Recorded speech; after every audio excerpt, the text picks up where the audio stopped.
Welcome in, everyone. I'm not going to share the image that was on my screen when I got up this morning because we see enough of Daniel as it is without having to. Oh, actually, no, it has changed.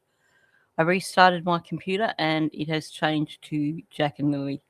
So that's all good. Although I won't bring that one up now because I've already grabbed this one. Welcome in, Seashell. Good to see you in here. Welcome in, Brandy, Kelly, Summer Breeze, Camilla. I'm sure you're in here. Charlotte, Onki, and I think I've said hello to everyone. No, this is going back through his big long marathon with Sunny. Actually, I need to put comments on stage so people can see. Okay, that's probably better. So this is the post. He did one with Charmaine first on the anniversary, and this is post that, like not long after that. Welcome in, Rita. Welcome in, Sky Painter.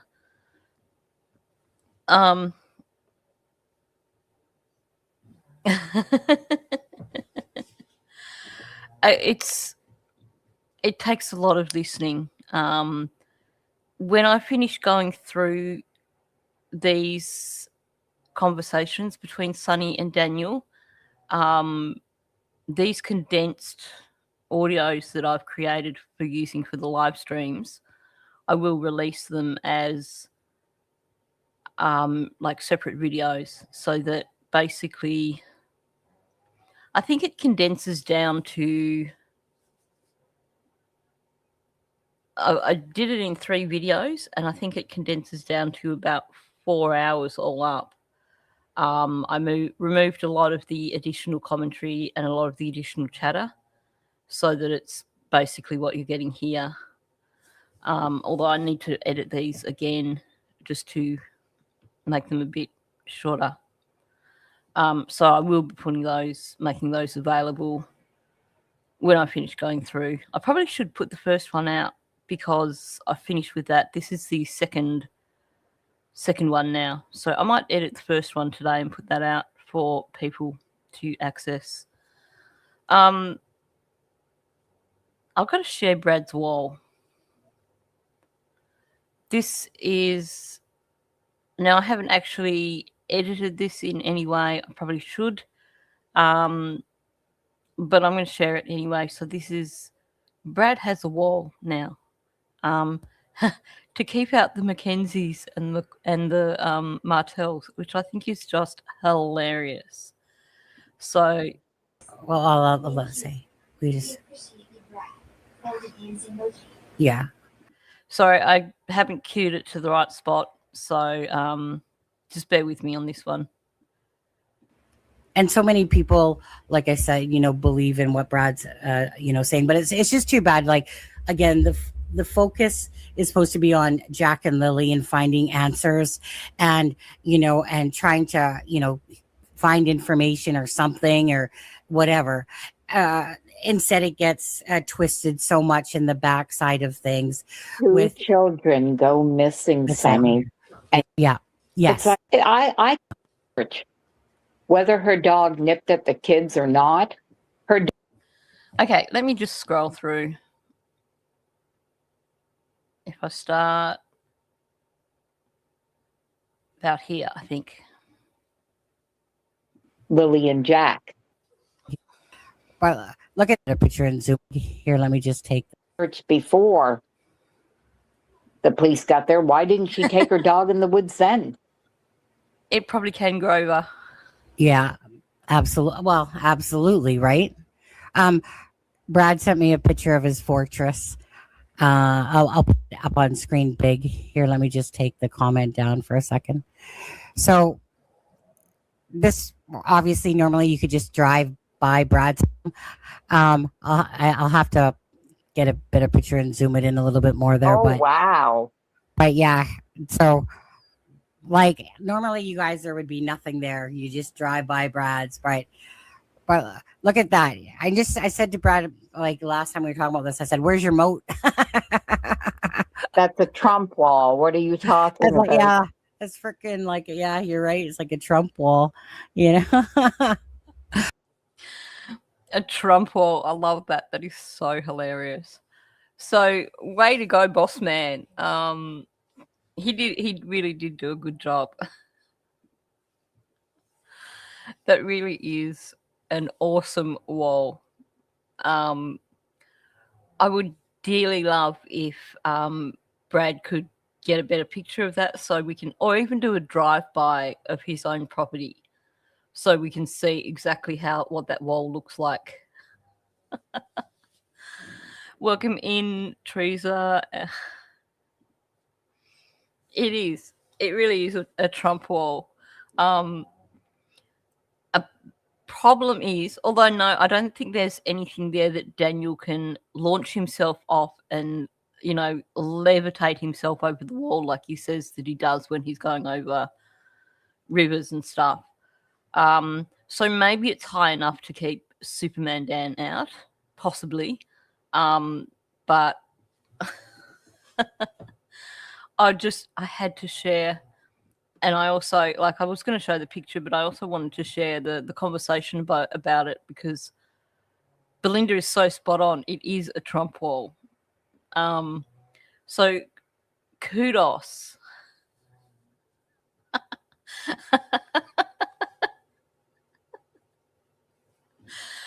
Okay, well, we'll let Boss Man know that offer is there on the table. Boss Man, if you need a trebuchet for your Trump wall, there you go. You have the offer. Honestly, we'll happily go and help you dig that moat around your Trump wall.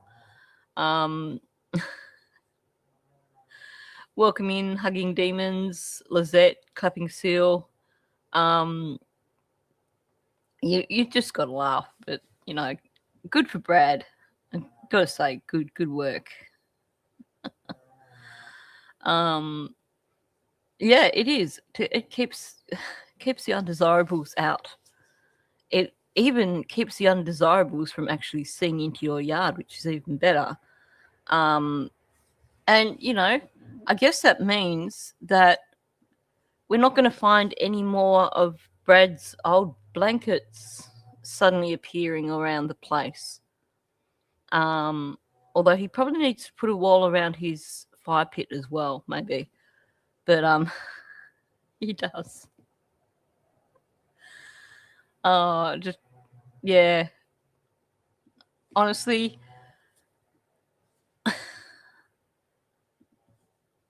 theirs would fall down in a week though. That's the difference. This one looks like it's not going anywhere in a hurry. But true. I think if Janie and Daniel tried to build one, it would last about a month. But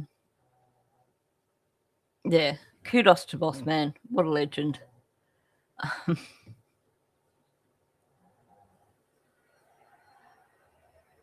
Oh yeah, heck yeah. That's for sure. I think most people, if your neighbour suddenly built a fence like that, you'd be thinking, okay. Good question. Did he ever finish that fence? And the other question, the extension to that is it still standing? Although, you know, the one around Janie's trailer seemed pretty solid.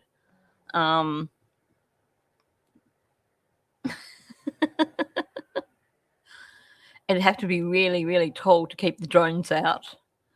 Oh gosh, I've got to play I just remembered why I've got that whole clip. I've got to play the rest of the clip because it just goes from crazy to insane. But yeah, now it's like basically, because like, Brad has said, right, with like the Mackenzies, like he's surrounded by the Martell and Mackenzies and stuff like that, you know, uh, recording stuff and stuff like that. And, you know, yeah, well, now it's got the privacy wall.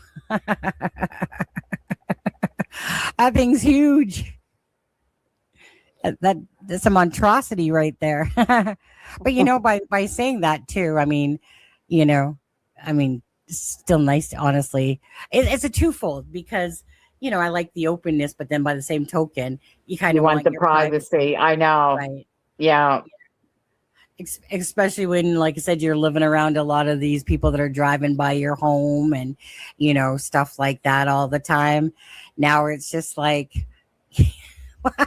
Now you're going to make us all go out and buy drones, Brad. That's what you're going to make us do. Say, yeah. I said, Brilliant, Belinda. Now you're going to make us all go out and buy drones. So now it's going to be Brad who's going to be talking about the 50 drones hovering over his property. To Brad, do you have little G.I. Joe men running along the top of it? The little G.I. Joe guys with the guns and the little things and whatever. Stick little figurines up on there. Anyway, I had to play that last bit with Belinda saying we have to all buy drones and then the whole trying to picture these little. I could actually picture little G.I. Joe men running along the top of this damn wall.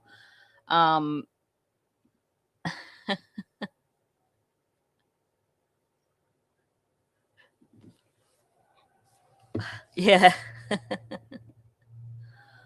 Oh, I'd like to know that. There's a lot. I mean, for Brad, there'd be someone driving along that road every day, so I don't blame him whatsoever. Because he is surrounded by them, isn't he? It was like they're everywhere. But anyway, I wanted to share that because I just thought it was utterly brilliant, and not just the brilliance of Brad building this awesome wall, but just the commentary around it was kind of amusing too, because I can just picture little G.I. Joe men running along the top of the wall and drones flying over the top of it. Yeah. Can you imagine Daniel trying to build a wall with Legos and Lincoln logs?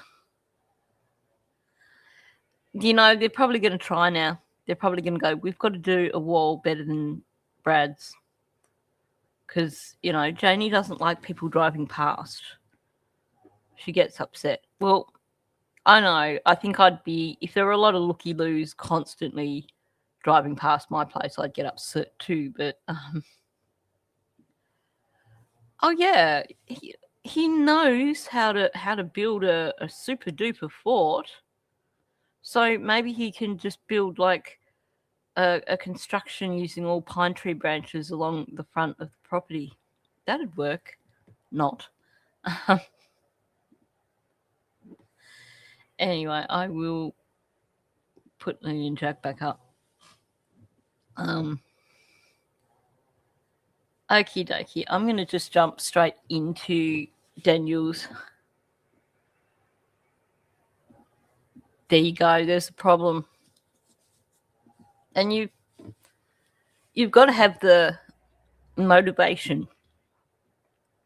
Clearly, as much as Daniel and Janie like to crap all over Brad, who's the one that built the wall? Like, I'd like to see Daniel actually function for long enough to build something like that. Can you picture it? Daniel's big wall along the front of Gairloch Road, built from pine tree branches, all just kind of squished together, kind of, sort of. And then all the bits will die off and they'll just be branches. Oh, it is unreal. Hi, Dawn. Good to see you in here. Oh, yeah. There's cabins in the woods. Sure.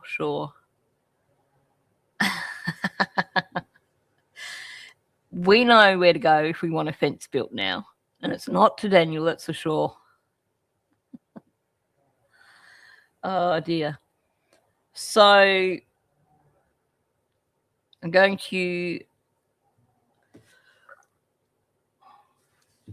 Sorry. Yawning again. Mouse decided that he needed to get up. I had the old dog not settling, so I had to keep getting up for her before I finally got to sleep. And then this morning, I woke up with a chihuahua sitting on my pillow, basically in my face, until I got up to take him outside. So, once again, slightly sleep deprived, but hey, who needs sleep? So good. Let's just jump into Daniel's audio. Again, I ran it back a little bit just to get a bit of context. But I couldn't just not speak out. It's just not in me. It's always in me to do the right thing. And the right thing is speaking out, because Sorry, but that cracks me up every time I hear it. I couldn't not speak out. No, you couldn't, Daniel. no one else will. As I said before, the only one that will speak out is Belinda, that was close to the kids. And I seen it as my duty and you know, my right to Lily and Jack is speak out, raise as much awareness as I can. You're right. I don't know who mentioned that yesterday, but I only just heard it the way he said it there. My right to Lily and Jack. Like, what the fuck? I think we might just start with a bit of tiny brain. Yeah, let's... With that comment of my right to Lily and Jack. Now, this wasn't actually written for Daniel. This was written for someone else. But let's just have a bit of tiny brain first anyway. I know. No rights whatsoever. And that's what it is. He's speaking for himself. This is nothing about Lily and Jack at all. Nothing at all. But yeah, before we go on with it, let's just have a little bit of tiny brain first. Not all of it applies to Daniel, but some of it probably does actually. Yeah,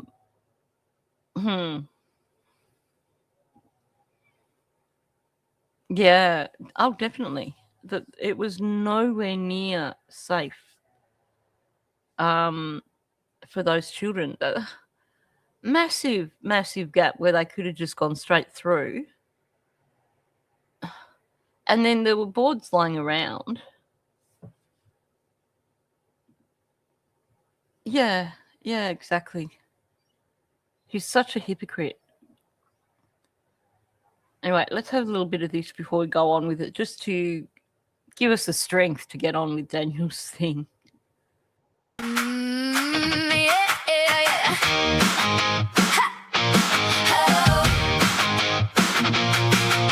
He lives below the floor in his mama's basement den. Paper plates, cold pizza, and a game console again.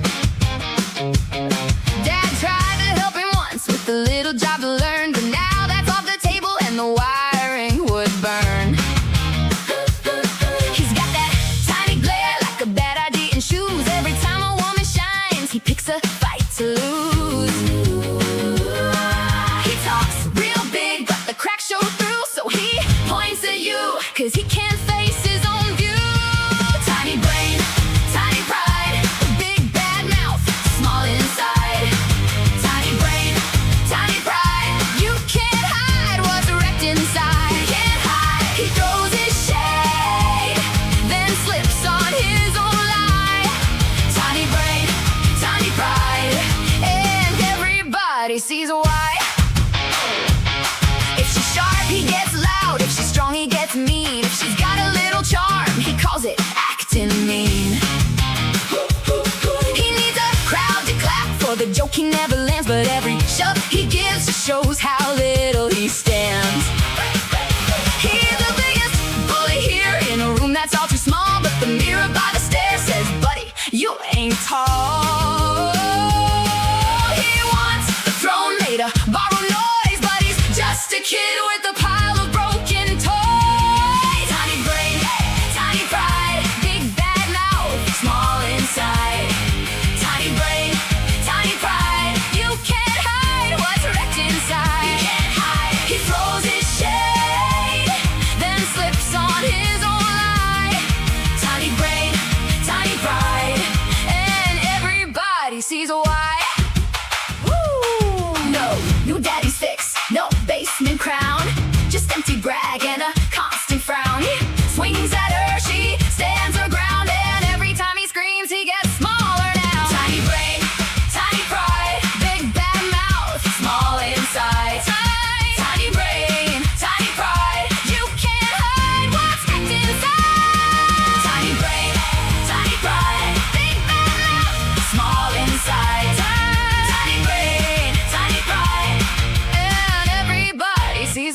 you were losing from within. Tiny brain, tiny brain, tiny brain, tiny brain, tiny brain.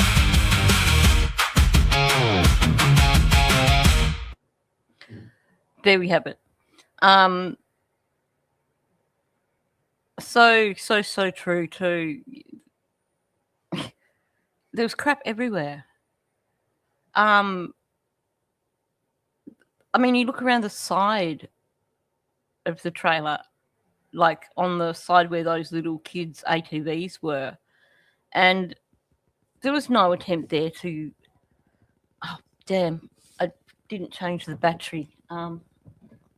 Okay, my audio is about to cut out, so I'm going to just quickly. Let's go back to back. Sorry.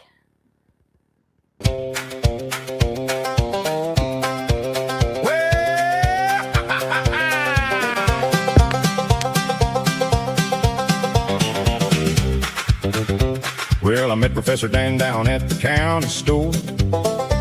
He said, I've got a brain map and a whole lot more. He had a 5-eye word and a shining new grin. Straight from the online thesaurus, he was cashing them in. He said, vivid means cheap and opaque means clear. I said, damn, that ain't right. He said, I learned it this year. He talked so slick, you'd swear he knew the town, till you listen real close and the meaning fell down. He could tell you all about a polygraph test, every wire, every needle, every puff in the chest, what the sweat on your palm means, what the blink of your eye, how the little machine knows if you're telling a lie. He described it in detail, every minuscule part, but the facts went missing like a hole in his heart. He was accurate sounding, but that's where it ends. A mile of good spelling in a yard of no sense. And he leaned right in like he had the cure for every old problem a person endures. Psychobabble, he'd murmur, I know how it goes. Then he'd trip on the jargon from his head to his toes. Professor Dan, oh, Professor Dan, he reads one page and he thinks he can. Professor Dan, oh, Professor Dan, all that noise no understand. Oh, Professor Dan, Professor Dan. He's an expert on hounds and the scent in the air, on police line chalk and a flashlight glare, on search and rescue where the mud runs deep, on the way a lost soul breaks and the secret won't keep.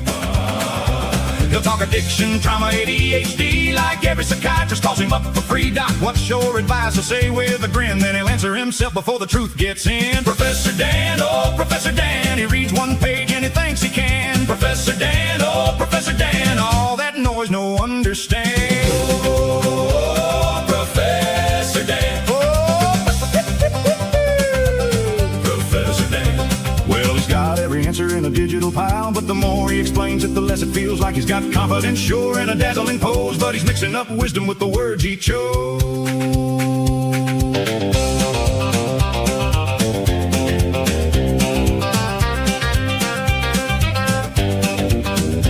Now he's 10 feet taller in the key of G, still wrong as a fence post, plain as can be. He's a master of nothing, but he sure loves the sound of his own big opinions circling around. So if you need a lesson in what not to do, call Professor Dan and he'll prove it to you. He's full of big talk and a borrowed brain. Every word sounds smart, but it lands in the drain.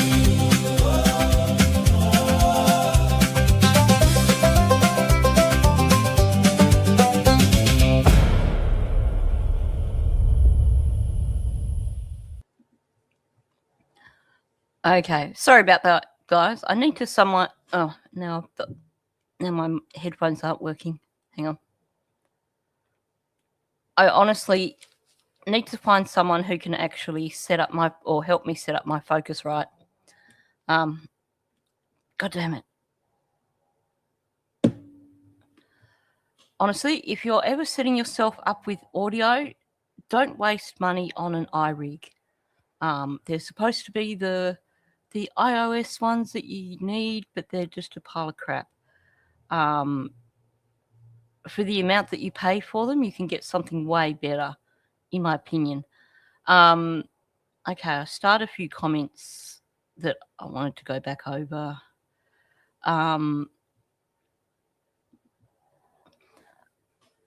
Yeah, well, it's interesting because on one hand, she's saying that they never went outside. Okay. But at the same time, I noticed in the documents the other day, there was a comment that she'd made about if they were out the front, they were supervised, like at the front of the trailer or something like that, or they didn't go out the front very often, or I'd have to look again. But they contradict themselves so frequently. And yeah, Callie, I think I wouldn't be surprised if their release did help them get the property ready. Okay, I really want to throw this iRig out the window right now. Yeah, I think you are so totally right about that. They try to give this narrative of them being outside and being fully supervised, but then they keep slipping up and giving away that they weren't.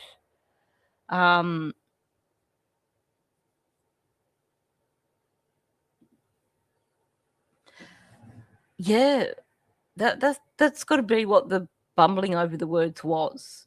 She could not get that sentence out, or the I can't even remember what it was right now. But you're so spot on. I think it's actually from the messages to Belinda that I might have been reading some of this stuff, maybe.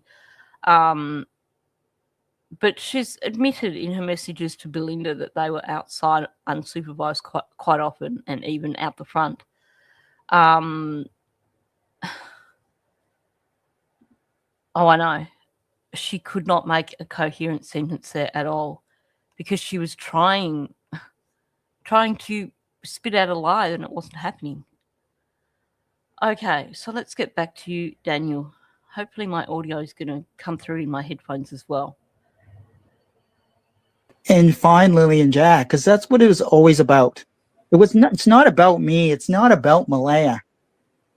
And I think the public needs to just sit down and analyze everything I've said, analyze all the data, analyze the whole situation as a whole, and formulate your opinions on that. And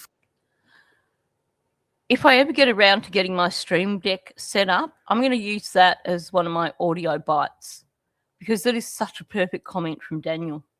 formulate a perspective and come in from a new angle where it provides some type of clarity. And things right now over the last year are not clear. And I understand that. But it's our duty as people not to blame. And that's why I don't throw out theories anymore, speculation. I stop that. Daniel, you never fully threw out theories and speculation. You threw out just enough to lead people in the direction that you wanted them to go. You never threw them out directly, or you had Durwood throw them out on your behalf. He's trying to sound like he's so virtuous. Yeah, exactly, Brandy's one step ahead of me there. You know, I've been so good. I've not put out any misinformation, and you know, look at the lack of clarity because of everyone putting out all this misinformation. Oh, gee, I wonder where that comes from, Daniel. Yeah, exactly. Look the other way. Don't look at me. I've done nothing wrong. Like, seriously. He is in his own little world, isn't he? That's what I said the other day on Charmaine's. I'm not going to sit here and blame anyone because I simply, after a year, I just don't know. How much of this conversation already has been him directing things at Malaya? He blames, he does his best.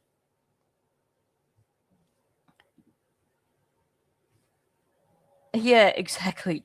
Oh, this is about Lily and Jack, but hey, let's get it back to me now. All the time. He truly is a clown, and welcome in, Chip. Like, I just wonder how his brain actually works. If he actually engages his brain. Because does he listen to himself? And I may have thought that early on, just due to all the drama and craziness that, you know, unfolded. 1 second. But at this point, I just don't know. And it's not my job to find out. It's not anyone's job. It's the investigator's job to bring clarity. There we go.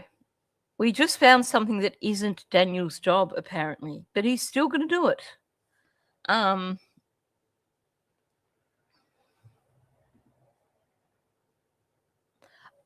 I think it was convenient for him to blame her because she wasn't able to defend herself.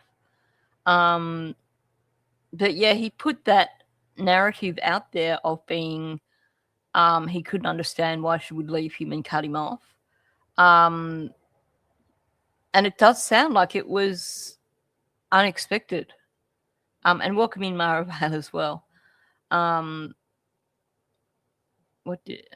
yeah. There's so much drama. Got nothing to do with Daniel, just the drama. Exactly. And that's why it's not his job to find out. He's happy to concede this because he doesn't have to do it. You're so spot on. You know, first of all, it's all about him. It's not my job. It's not up to me to figure out what happened to Lily and Jack or bring them home. And then he's like, it's not anyone's job. This is directly aimed at every single YouTube channel, every single person on Facebook, every person who has been talking about this case for the last 15 months and trying to get answers. I know, why even ask that question? But it was a two-sided thing for me. First of all, you wouldn't go back to Daniel. But also, honestly, I think there's a level of guilt, level of trauma. She doesn't want to go back there because that's where it happened to the children. Whatever it is. And I would really like Janie, Daniel, and Malaya to tell us what it is. Because Janie showed us where it happened. And Malaya spoke about it happening. But they've not really elaborated on what it is. Yeah. You're spot on about that. I can't remember what the response to that was. Got it. She couldn't talk about that. Yeah. That's one of her go-to lines by the sounds of it. She couldn't talk about it and it shouldn't have happened. Yeah, what is the it?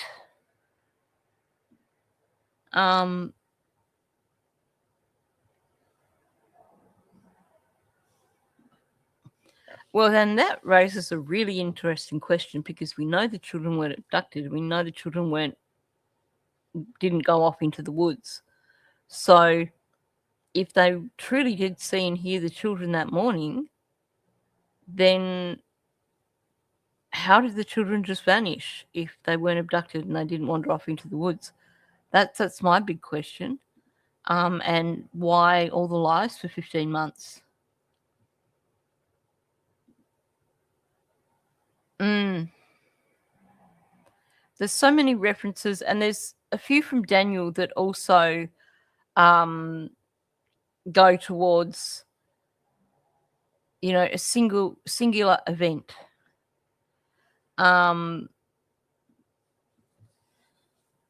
Anyway, let's have a bit more of this. Daniel being the expert, and it's not his job. Whoops, that's not what I meant to do. Jack and Lily home. We can all try. There's no harm in trying. Okay, hang on. Go back a little bit.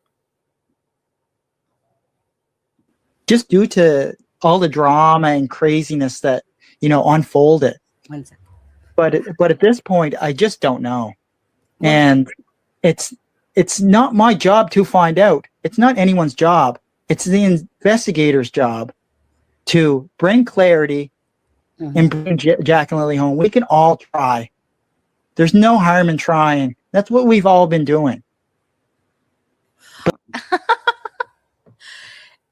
He just contradicted himself. It's not my job and it's not anyone's job. It's the investigator's job. But we can all try. So actually, he wasn't saying it's not his job. He was saying it's not officially his job, but he's taking it on as his job. Oh my gosh. He called you a moron, Brandy Indy.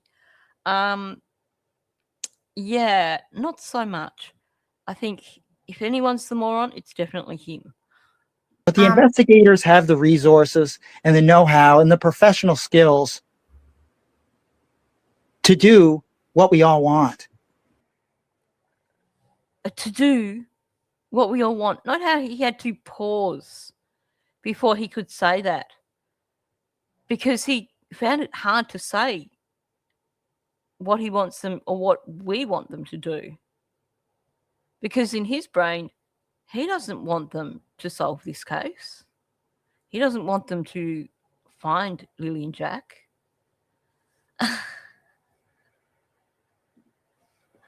He told you need to give your head a shake.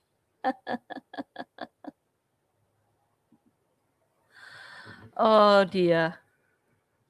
Seriously? He can't help himself.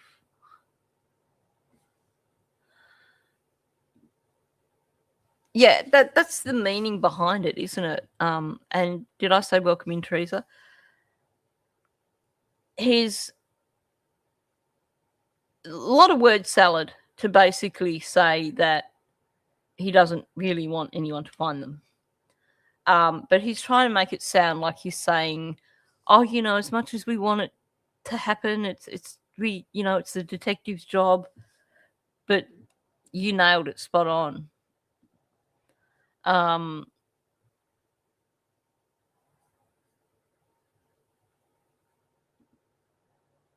Oh. She did too. Sorry, light bulb moment. I did feel there were a lot of things in Malaya's interview that were gleaned from Daniel and Janie, and I hadn't picked up on that. Good point.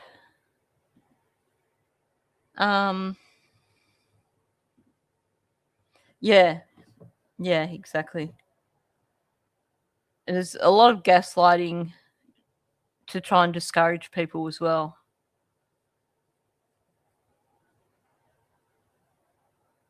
Yeah, and she did. She said this is where it all happened and gestured at the driveway.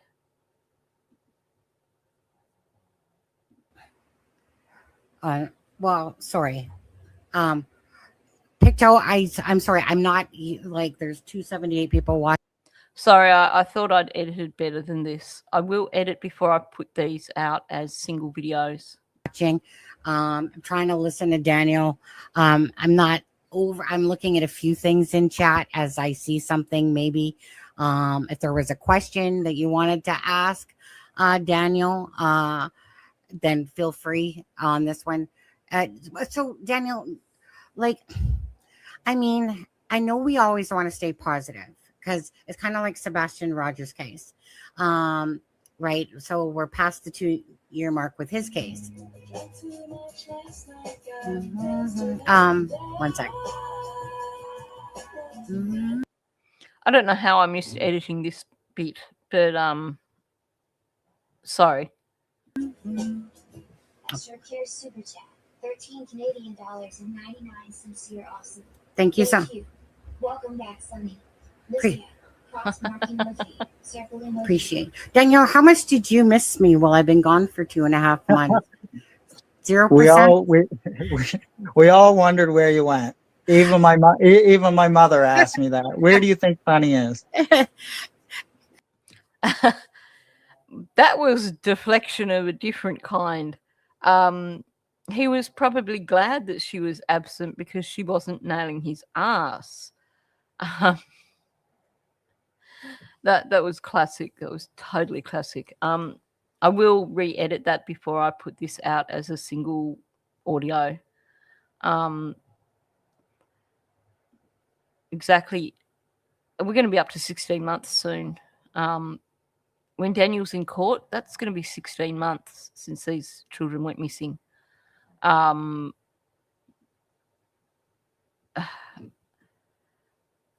It's too long. It really is.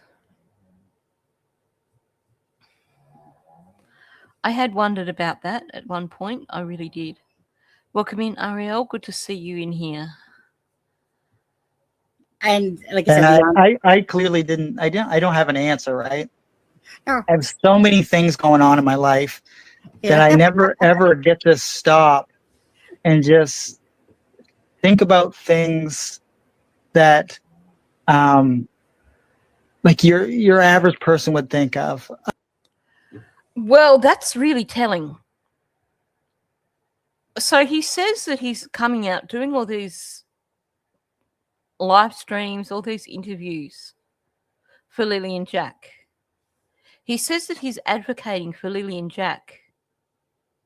But he's just basically turned around and said he doesn't have the time in his life to actually put thought into this kind of thing. He says, I never ever get to stop and just think about things.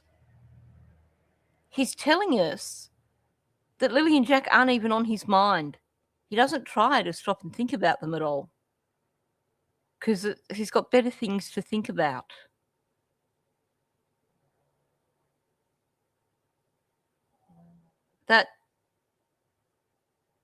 That's basically what he said.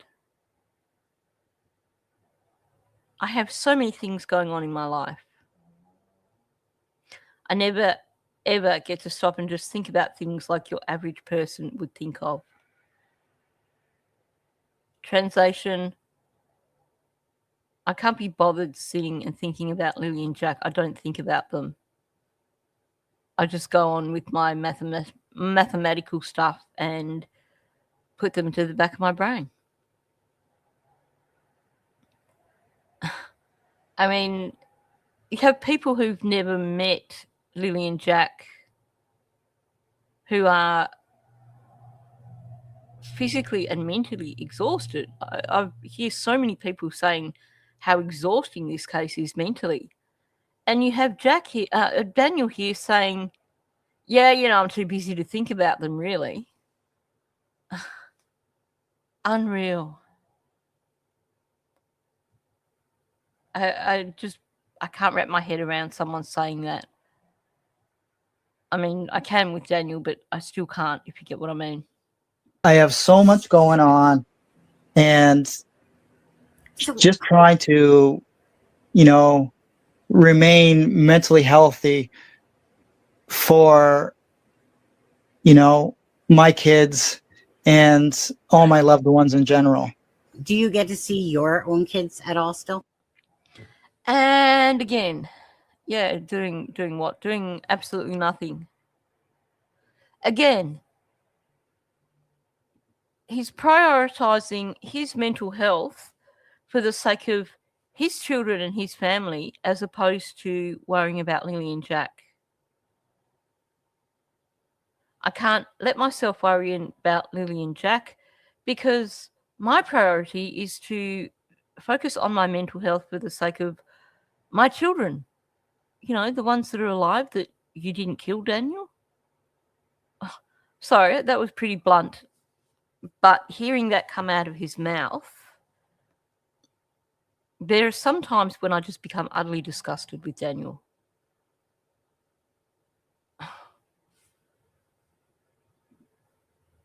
He's not doing anything. According to his uncle, he spends all day in bed with the heater going. It's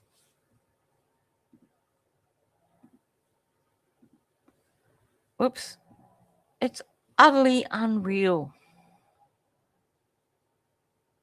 See, Daniel, the difference is your children aren't missing. So you saying that it's more important for you to focus your thoughts around your children as opposed to Lily and Jack who are missing? And you wonder why people get upset with you.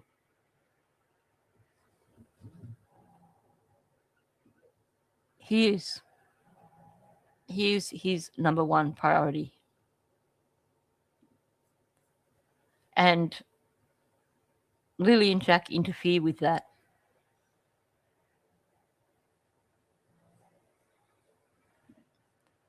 Yeah, well, you've heard my various theories. I threw out the dog theory pretty quickly. I don't believe that at all. The hit by a car, I've mostly put that aside now. Them getting into some sort of drugs, certainly something that is a high possibility. And you got to look at other things like, the possibility of hypothermia.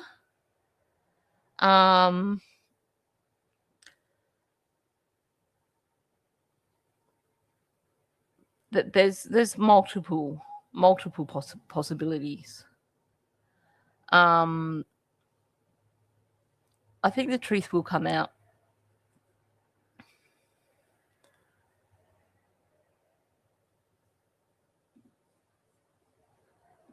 Or no? No. Like, can Just- you talk to them on FaceTime or something? No, just due to the fact that there's so much stigma that surrounds me. This case? Yeah, and I don't want to put the pressure on them,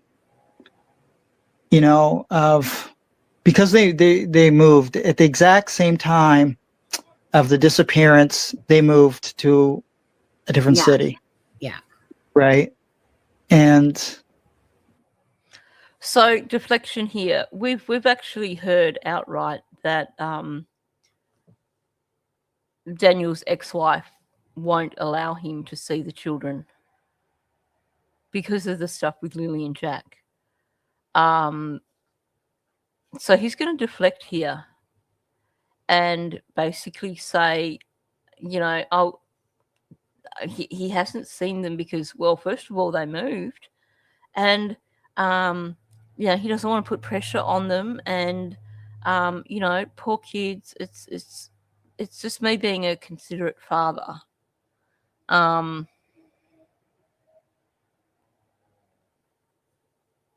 Yeah, Karen, I'm kind of leaning that direction as well.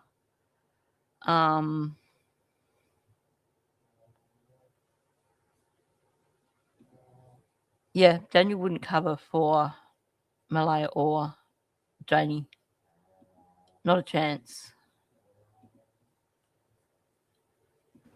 they had to make new friends, and when you make new friends as a kid, especially with my daughter about to turn 10 years old, having the same last name as me, that puts a lot of stress on my ex-wife with meeting, the kid's new friend's parents, right?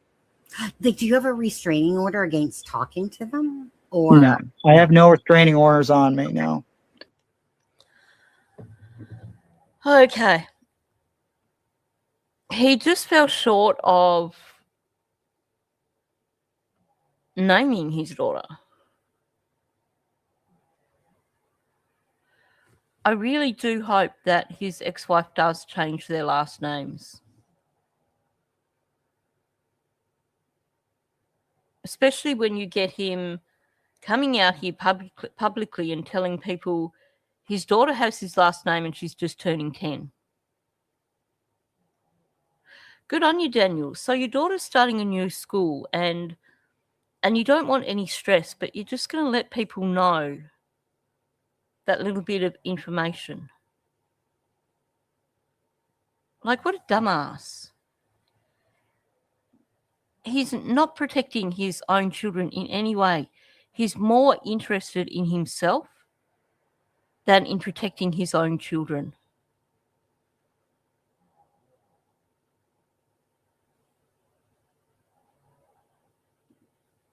Oh, wow. I wasn't aware of that. Was that in a chat somewhere, or I think there is this idea that he can beat all this.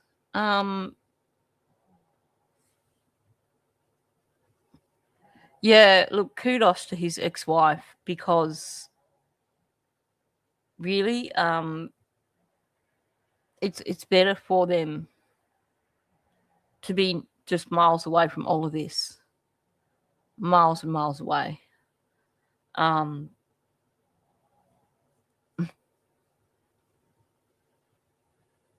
The restraining order. It's interesting he's saying that he's got no restraining orders on him, because we do know that at the time of this interview, he wasn't allowed to go anywhere near the reserve. So maybe it's not called a restraining order. Maybe it's called something else. They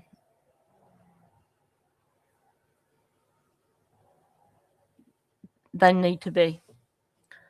I'm so glad that the people aren't talking about their names or anything like that. But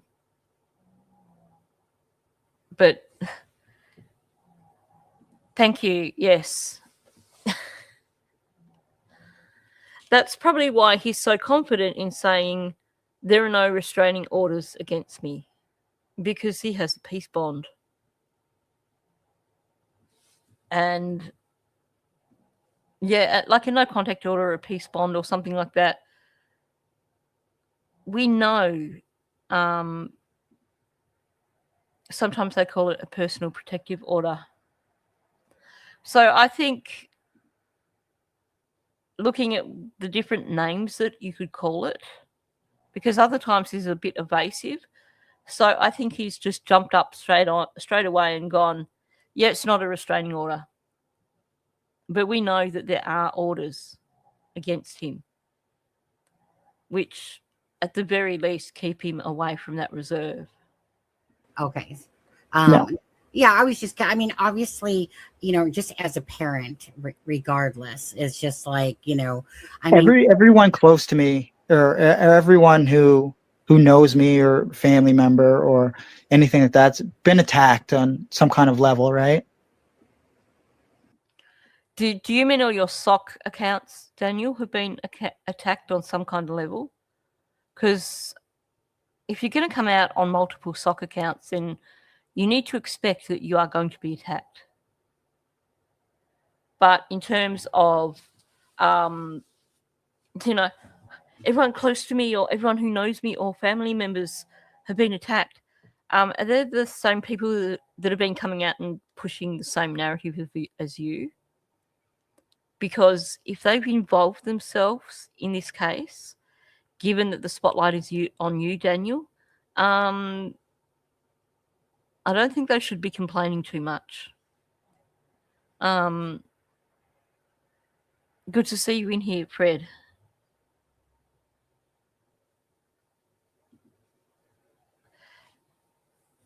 Yeah, the outside, like it's some sort of sunflower, but the inside of it is something else. So the outside is like the petals of a sunflower, but the inside, I haven't really managed to figure out what that is. I don't think he is right now. I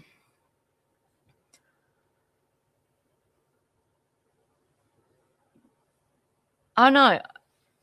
How many cases have there been? I couldn't even begin to guess how many cases there've been where they've been, oh, the kid wandered off while I was asleep. That's always a red flag for me.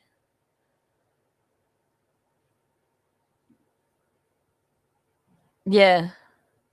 But I also think that when he was talking about the incident outside CPS where he basically snuck up behind Malaya and put the things in the trunk of her vehicle, the way he was talking about that also made me think that there was a no contact order in place.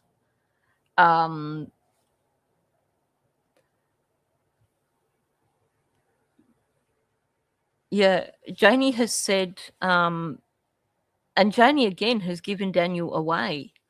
Oh, thank you very much, Summer Breeze. Very much appreciated. Definitely appreciated. Janie has given Daniel away because she speaks about her grandchildren and that she's been told she can't see them right now because of Lily and Jack's case. And I gather from the way she was talking about it that it was CPS told her that.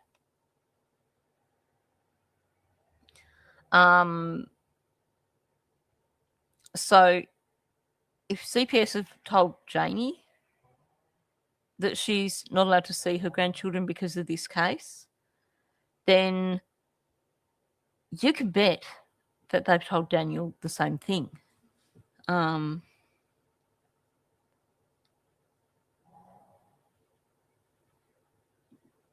on. Section 810 under Canadian Criminal Code, not a finding of guilt enforceable by all police up to 12 months suspected of causing harm or damage, which is, I need to scroll back up now.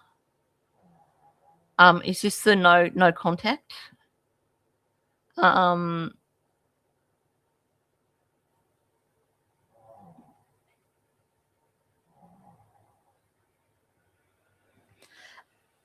Janie said the CPS limitations, didn't she say it's because of the criminal case, not that it is a criminal case?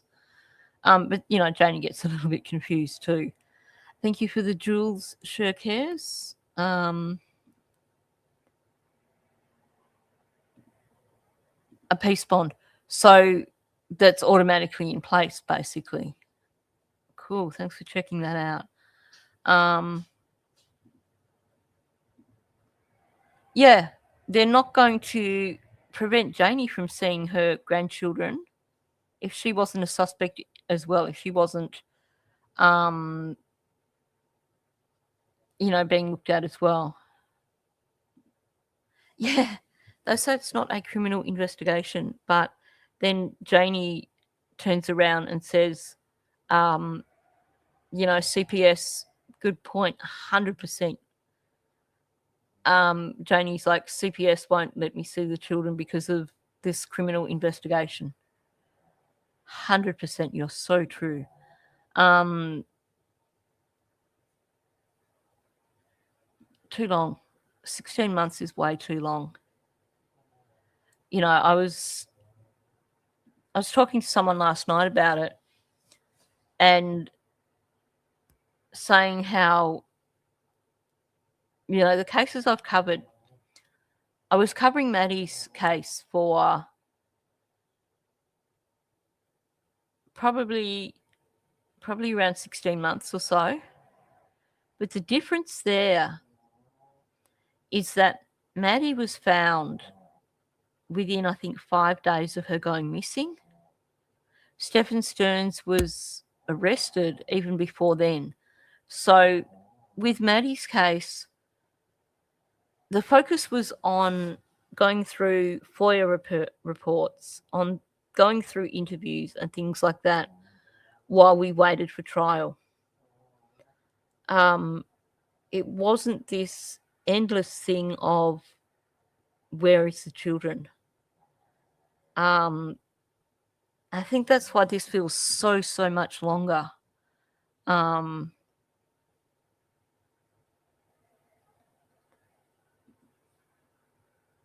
Welcome in, Kim. He said his kids were in the city a couple of hours away from Pictou. He did actually, yeah.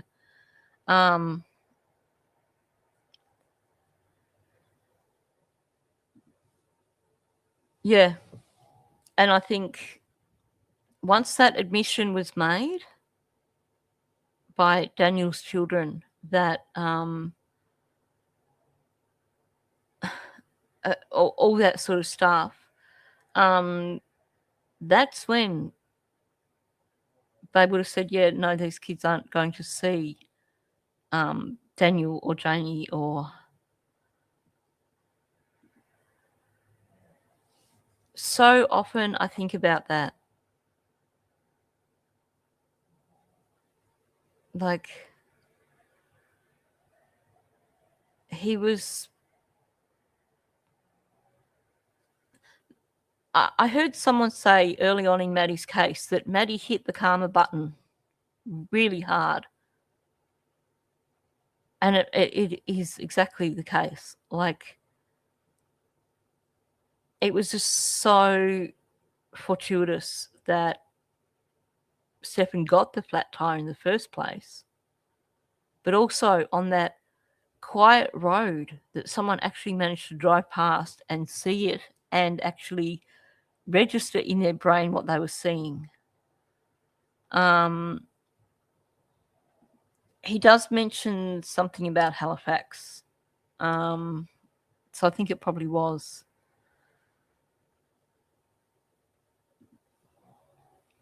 Yeah, they did, didn't they?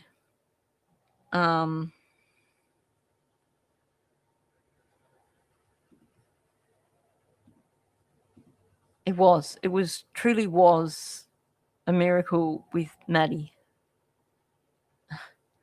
You know, just things came together in the right way. She could have been out there a really long time before they found her, if they found her. But if Stefan didn't get that flat tire, I don't think they would have found Maddie because she wouldn't have been in that location. I have no doubt in my head whatsoever that he was heading for one of those lakes. Anyway, let's... yeah, look, I wouldn't be surprised either. They both are lacking in... Yep. It's a sobering thought. Maddie was such a beautiful child. And I do think that that's... He had to move Maddie because he had to change the tyre. Had he not needed to change the tyre, he wouldn't have pulled over there. He would have kept going.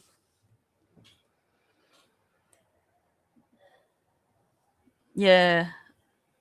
My heart is still so broken over what happened to little Maddie. She never deserved that. She's such a beautiful child. Anyway, let's get back to Daniel. Yeah, like, I mean, I know that a lot of people, you know, like, I mean, I know your ex's name. Never really dived into anything like that stuff, you know, with regard to the case, obviously. Honestly, besides like the messages you put out with Taylor there, you know, making comments about, you know, their names and stuff like that. Actually, I think I still remember them, to be honest with you. But 1 second, I'm just going to scroll down for a sec because Picto was giving me slack saying, well, I'm not going to talk anymore because none of my questions are being read or something. I will re-edit this before tomorrow. I do apologize for that. Something like that. And Cheryl, thank you. Mwah, love you. I know there's a lot of questions coming through, Sonny, and There is. I'm happy to answer every single one. Oh, and okay. like, as long as they don't dive into anything that I'm not allowed to speak on, right? On the court case. And again, as long as I don't dive into anything that I'm not allowed to speak on, right? Yeah, let's all dive in, Daniel. You're allowed to distract. I am happy to talk. I will talk about Maddie all day. You know, I couldn't talk about her for a while after Stefan was, well, not exactly convicted, but after he ended his no contest plea because I was just so heartbroken over the way that went. But you know me, I don't think Maddie got justice, and I'm not shutting up knowing that Jen is walking free and got away with that.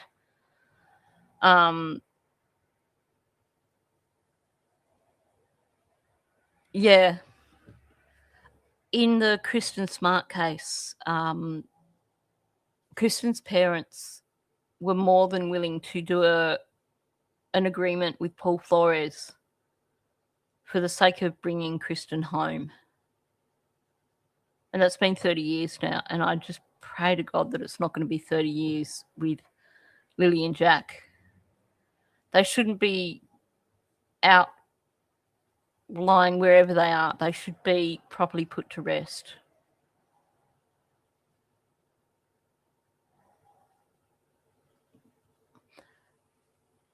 I think, yeah, I do feel that the RCMP have a handle on this case. And I still think that just maybe they've got an idea of where Lily and Jack are. And that when arrests are made, we're going to see some warrants being served as well. I'm really hoping that's what we're going to see. I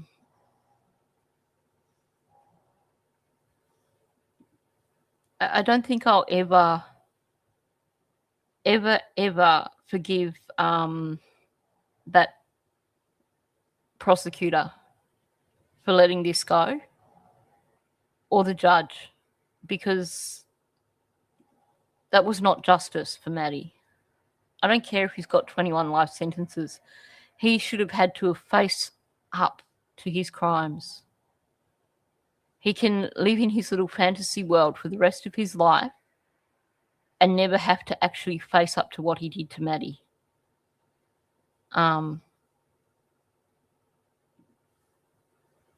Yeah, that's what it comes down to, isn't it?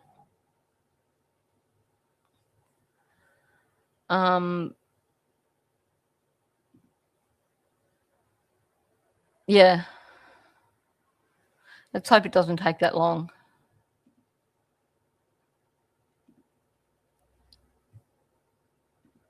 Judge Carson, I lost all respect for him. I thought he was supposed to be a good judge. I agree that these charges are going to stick. And I think maybe then, when arrests are made, people might want to consider, people who know where Lily and Jack are might want to actually consider offering that information up, because when you look at how long it's taking, to me that says that they are really shoring up this case.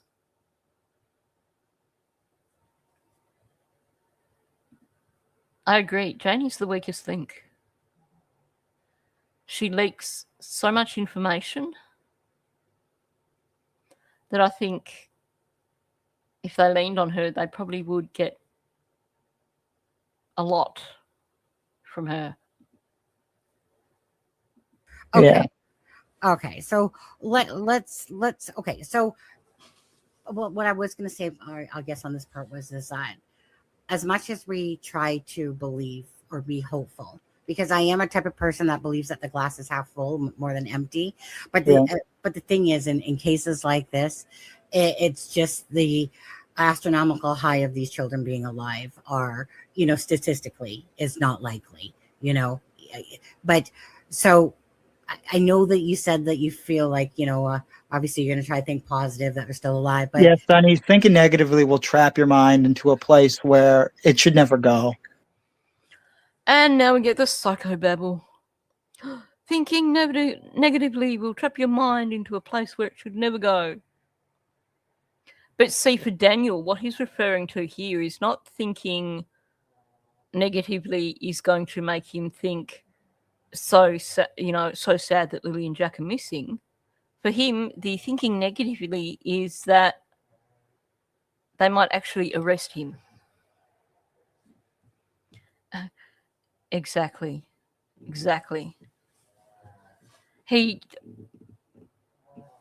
really, really ticks me off sometimes. In fact, a lot of the time, he really, really ticks me off. Honestly. But unfortunately, Daniel, with these cases, these type of cases, like usually with one child, it's like, But Sonny, but when you're in the middle of it, you should never speak negative. You mean you should never think negatively.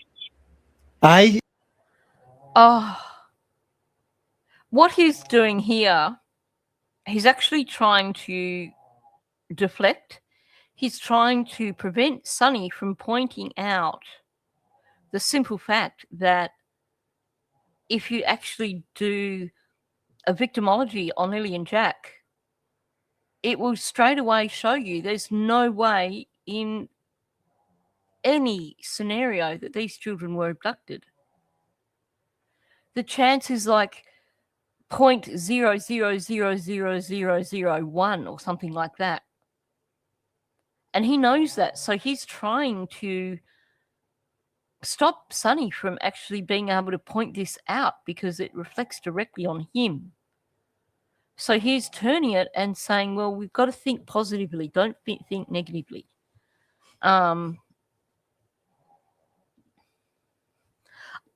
think that's the case. I think that is exactly what he's talking about here. He's staying positive because it's basically, for him, he wants to stay positive that he will never get arrested.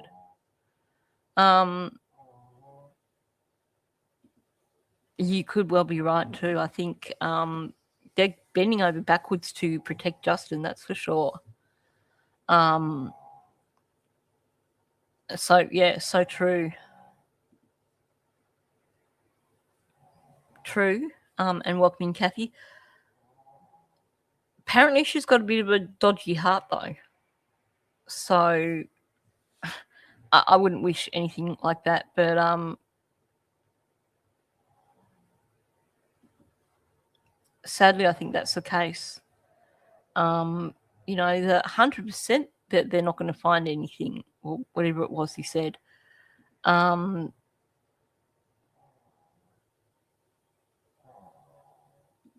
is a huge red flag. They don't lightly take away parental rights from someone. It's not something that you can get away with doing unless you've got really good cause. I have a different perspective than, you know, the community That's has. fair. And same as Malaya. Malaya has a totally different perspective than even what I have.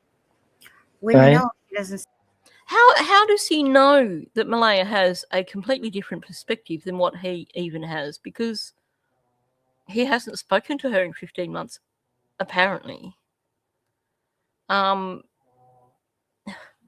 know you have a different perspective, Daniel. Our perspective is to find out what happened to Lily and Jack and to have these children brought home and put to rest. And we know that's not where you're coming from with all this. Yeah. It does seem that way, doesn't it? That he's speaking for her and she just lets it happen.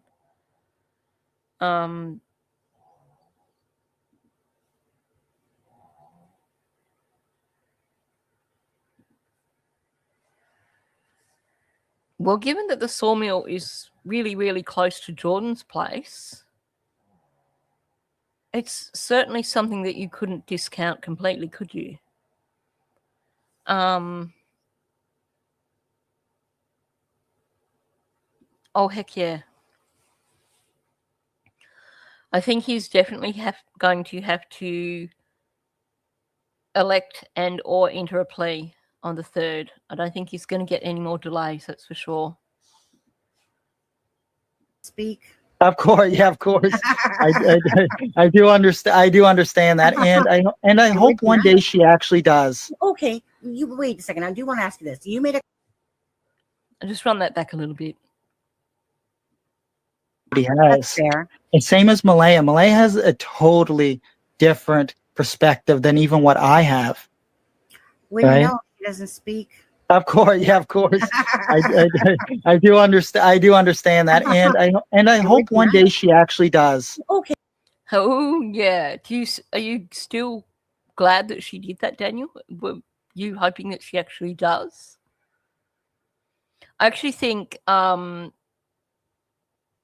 interview probably reflected worse on her than it did on Daniel. She was being so very guarded in how she was speaking about Daniel because obviously she was afraid of him twisting it back on her. So she was very careful, but at the same time, it's kind of backfired on her. I think given the 6-week wait, that touch wood, the judge won't allow any more postponements. I'd love to hear his thoughts now that Malaya has spoken out. Okay, you wait a second. I do want to ask you this. You made a comment on Charmaine's channel. Yes. You said something about, well, if Malaya does speak or something like that, that you can weaponize whatever she said. What did you mean by that? The way CPS is structured. Get ready for some absolute, complete and utter BS. I don't even really see how you can make a decent connection between the two things. Welcome in, Gasper Girl. Good to see you. It's a very minute thing where, unfortunately, they pit both parents against each other. And that's an unfortunate. Hang on, I missed the start of that. He's talking about CPS. The way CPS is structured, it's a very minute thing where, unfortunately, they pit both parents against each other. And that's an unfortunate aspect of Child Protective Services. And, it's not I don't want to weaponize things like against Malaya, but that's an unfortunate aspect when it comes to these types of situations. It's not my choice. Malaya weaponizes everything against me too. That's just how the system is developed, and that's how the system works. Oh my gosh. There's your Darbo right there. Not only is it there the deflection, but you've also got the victim and offender reversal happening there. Oh, look, Malaya, she does it to me. Honestly, it does not apply at all. Oh, CPS are going to hold a gun to your head, Daniel, and make you weaponize Malaya's words. No, it had nothing at all to do with CPS. And that's about this. That's about this weaponizing, in my opinion. She was afraid of saying things that Daniel would weaponize against her. Yeah, that's what these things will be. It's her weaponizing things against him, the peace bond, just for starters. Her complaining about him sneaking up behind her and getting into her personal space to put things into the trunk of her vehicle. Daniel would think that is weaponizing. But him saying that he was going to weaponize anything she said has nothing to do with the CPS stuff at all. It was a direct threat to Malaya, and he knows it. Yeah. Those early statements that he made to media about Malaya, that wasn't intended for the media. That was intended for Malaya. He's actually been using the media from very early on to threaten Malaya and try and keep her under control.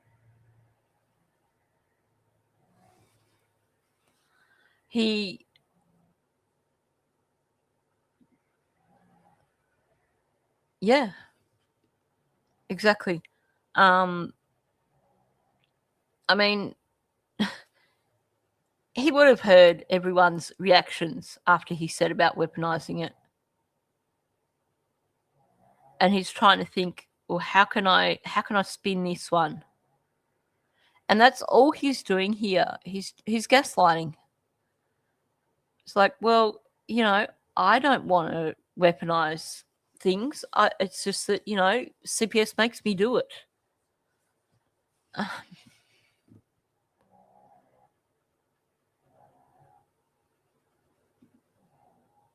She does.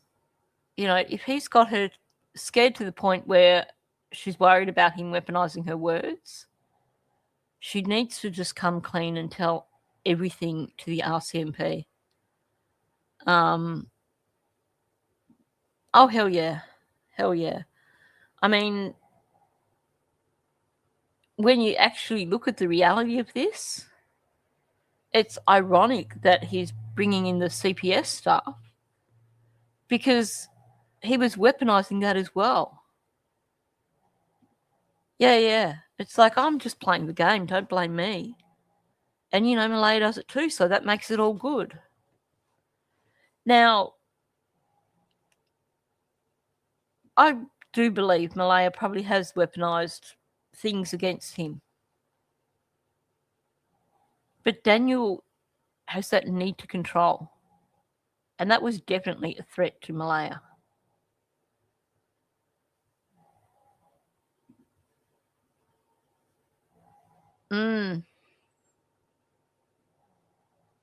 Exactly.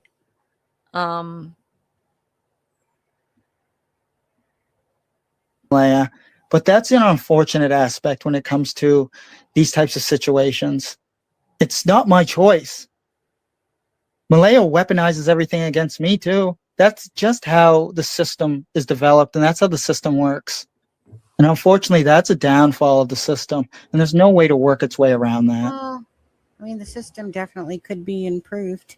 I'll tell you that much. Now, Yeah. okay, But it's not up to me to. Poor Sunny. She didn't know how to respond to that, so she just throws that in. And that is true. I suspect, though, based on what we've heard from her, that probably what we're hearing publicly is probably very similar to what she's told the RCMP. But, I'll come back to that another day.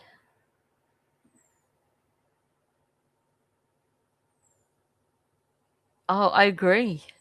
He doesn't want Malaya to have access to his daughter. Remember, he refers to her as his daughter, not our daughter. He doesn't want Malaya to have any access at all.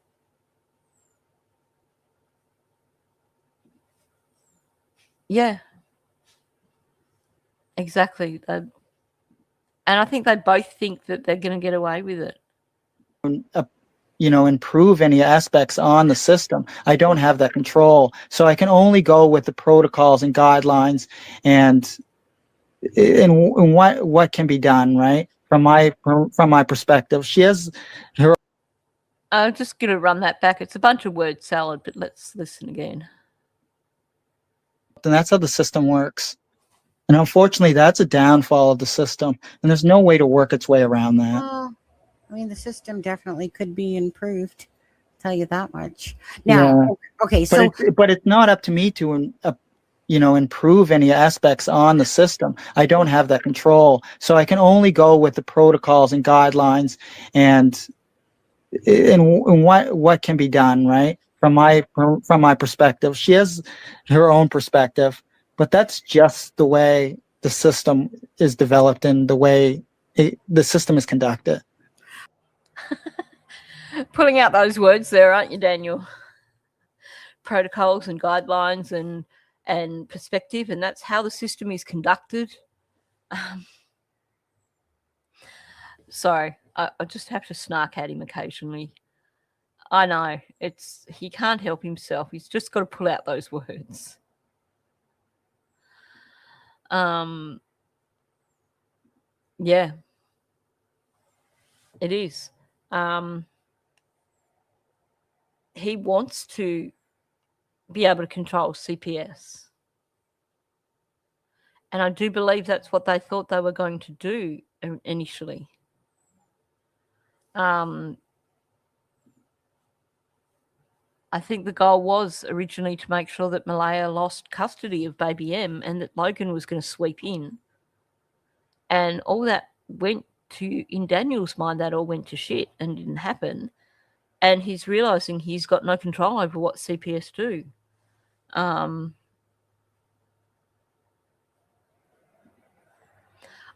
really hope that she's done a lengthy interview with RCMP. I heard mumblings that maybe she had been interviewed with regards to the CPS stuff. But, yeah, I really, really hope that she's also been interviewed. I reckon he probably is. Originally we were speculating that he would have been coming out and doing another live stream after Malaya spoke. But I think his silence tells us a lot. He's definitely crapping himself right now.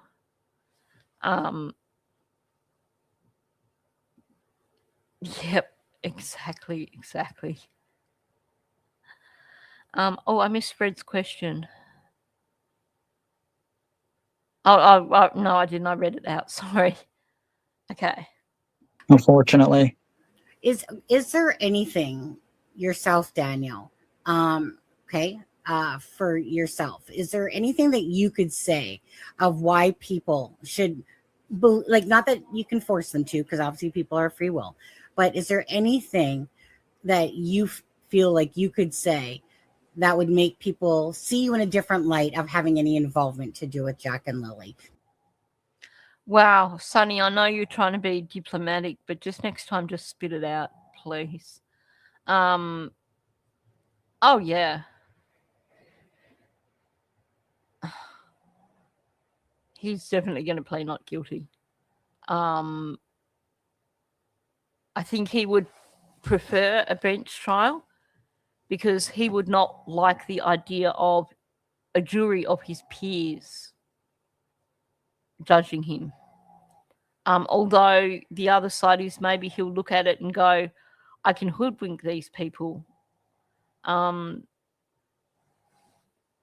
It's got to be severe. CPS don't cut off all access like that usually. So that's, that really says a lot. That's a good question. That's a really good question.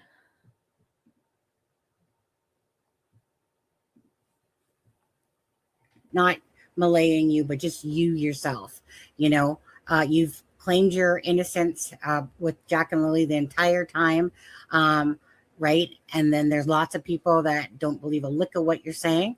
And obviously, like I said, I have not been shy about voicing my opinions about it. It was really just definitely the inconsistencies and the way you were going about it. And I can clear up all them. I have no problem addressing. Here we go again. I can clear up all them. Of course you can, Daniel. I'd wondered about that, how long it had been between when he got divorced and when he met Daniel. Because I hadn't heard any mention of what that timeline was. No, but he's going to probably put in the sympathy thing here, isn't he? Definitely not his first rodeo. I think he's probably known to CPS, in my opinion. Okay, what are you going to clear up for us here, Daniel? Let's hear it. Let's see what you're going to tell us that is going to be earth-shattering and make us all believe that you are so completely innocent.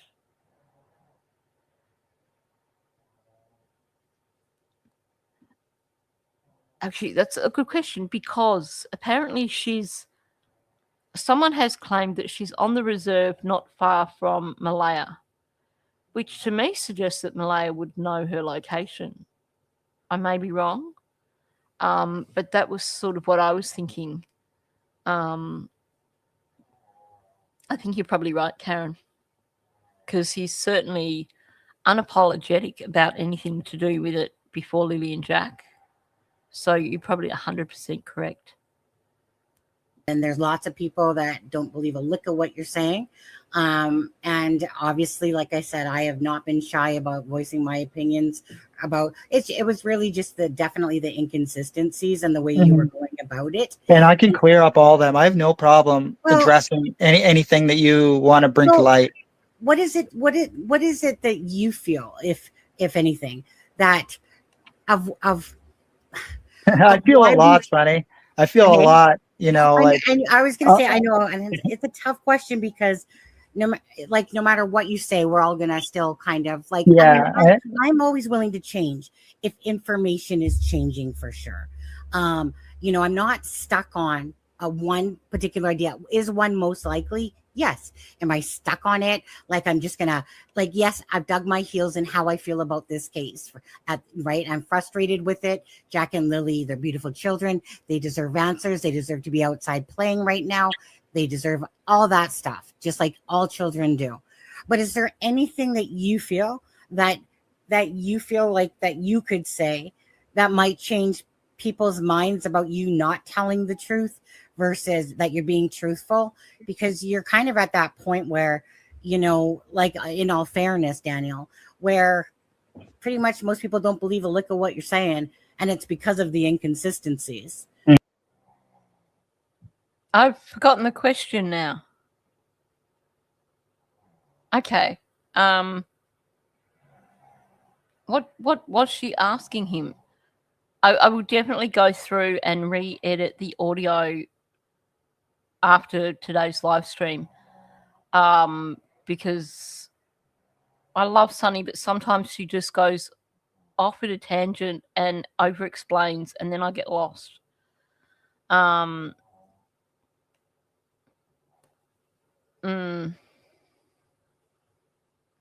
Yeah, he's being very quiet too about how many, you know, other girlfriends after Taylor.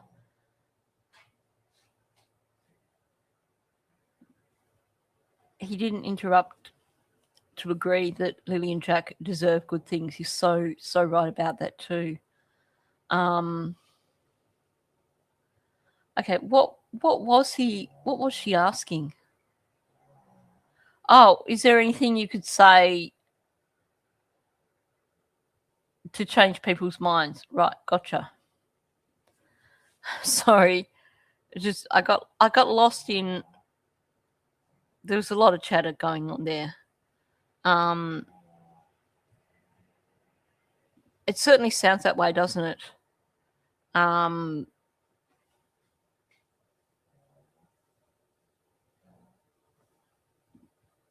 Wow.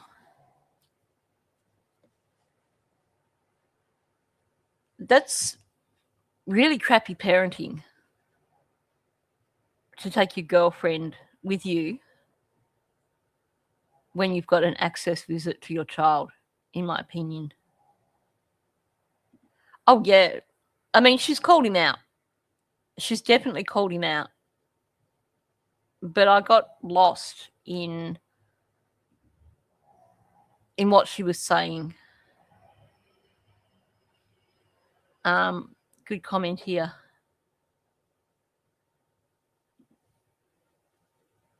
True, and that's what she's trying to achieve. She is trying to put him at ease and give him that opening. So I get what she's doing, but I still kind of got lost in it.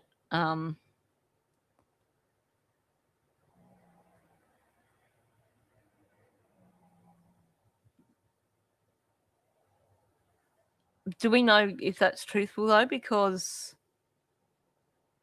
I kind of wouldn't be surprised if they had planned on turning up with the dogs while he was at his visit. I could be wrong, but yeah. But I mean, I could clear up any inconsistencies that you bring to light. I have no issue doing that. And the biggest thing I want to clear up is I never ever abused any women or children.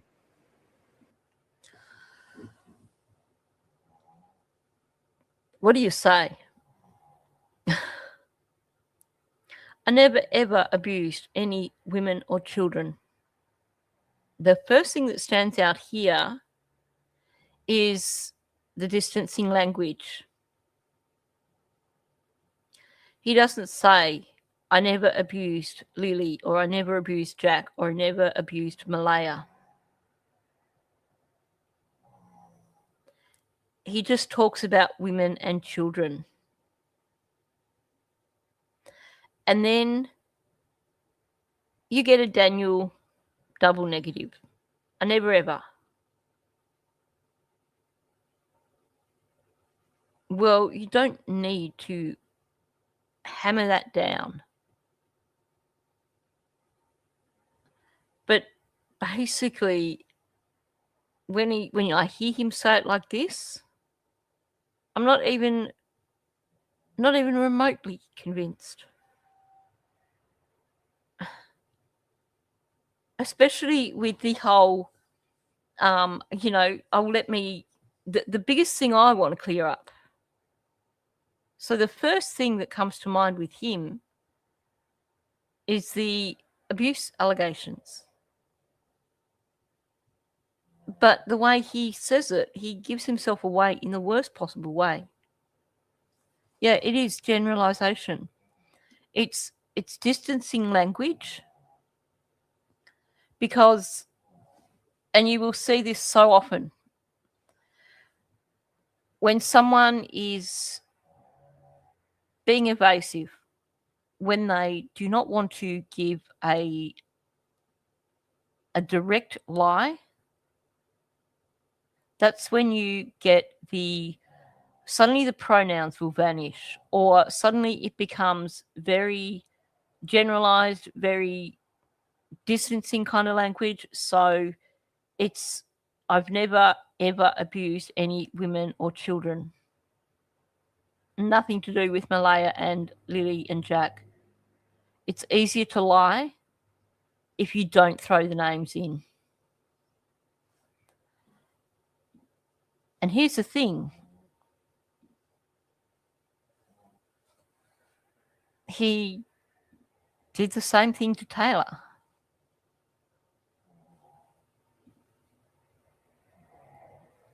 Yeah, I think you are quite correct in that too. His definition of abuse is almost certainly different from our definition of it.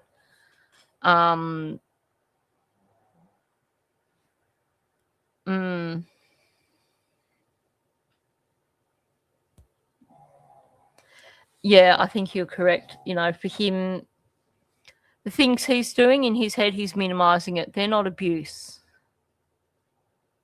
They're not severe enough to be abuse. I think he's probably minimizing that somewhat in his head, but he's also using the distancing language. So he never does this to women or children. Nothing about Malaya or Lily and Jack here, or Taylor, or his first wife, or his older children, or anything like that. Right? I'm frustrated with it. Jack and Lily, they're beautiful children. They deserve answers. They deserve to be outside playing right now. They deserve all that stuff, just like all children do. But is there anything that you feel that... Actually, I want to talk about there's images that Taylor sent to Justin where she had pictures of bruises. And she backed off on it and claimed that the bruises were done with makeup. And I call bullshit on that. They were real bruises. I think she was afraid of consequences from Daniel. And after putting those pictures out there, she was afraid, and she claimed that they were done with makeup. They were not. You'd have to be a freaking good Hollywood artist level makeup artist to achieve that.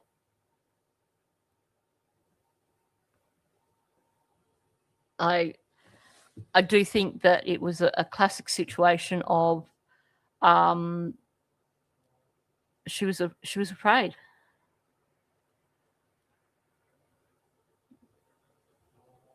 Yeah. That wasn't done with AI. That they were real bruises. I could not look at them and not think that they were real bruises. There's no way that they were done with AI or done with makeup. She was just scared. And, you know, my heart goes out to that poor girl. I mean, hopefully there's enough women in Pictou County now aware of what Daniel is like that they're going to stay away from him.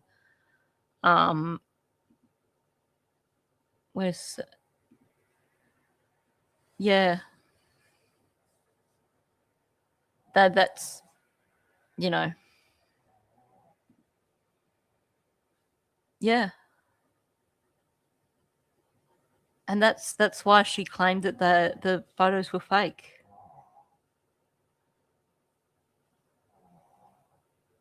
You do. I saw, like I said, you would have to be a professional level Hollywood makeup artist to achieve that. And even AI, you wouldn't achieve that. Yeah, I saw the photos on Clutch. I didn't save them because I think, you know,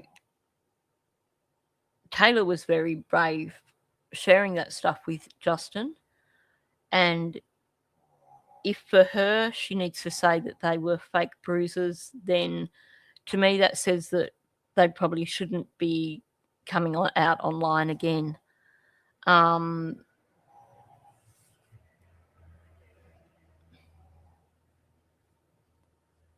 Welcome in, Maymar, and also welcome in, Anna. Yeah, we'll keep going from this. That you feel like that you could say that might change people's minds about you not telling the truth versus that you're being truthful, because you're kind of at that point where, you know, like in all fairness, Daniel, where pretty much most people don't believe a lick of what you're saying, and it's because of the inconsistencies. Mm-hmm. But I mean, I could clear up any inconsistencies that you bring to light. I have no issue doing that. And the biggest thing I want to clear up is I never ever abused any women or children. Yeah, and go ahead. That's one of the biggest things that I'm judged on, that for what other people say and what other people have, you know, hearsay or third party actions or third party hearsay. Daniel, when it comes directly from your ex-girlfriend, that's not hearsay.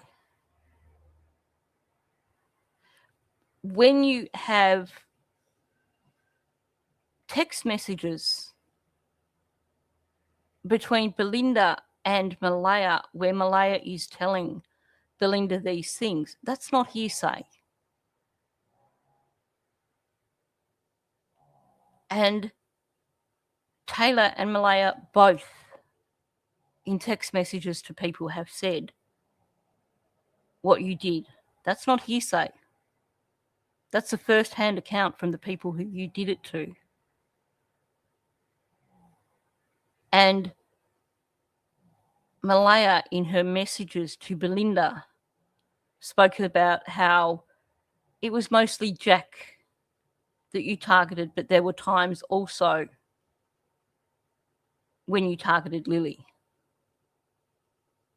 That's not hearsay, Daniel, because that is coming directly from Malaya in text messages to Belinda.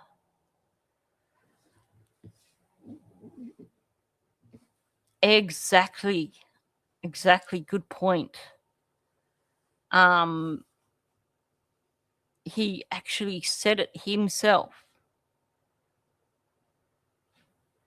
And they're not going to put these charges against him without evidence. And I do believe from memory that his lawyer said that there was either the prosecution or one of the lawyers said that there's a lot of disclosure in this case. The reason there was a 6-week delay was because they said there was more evidence and a lot of disclosure.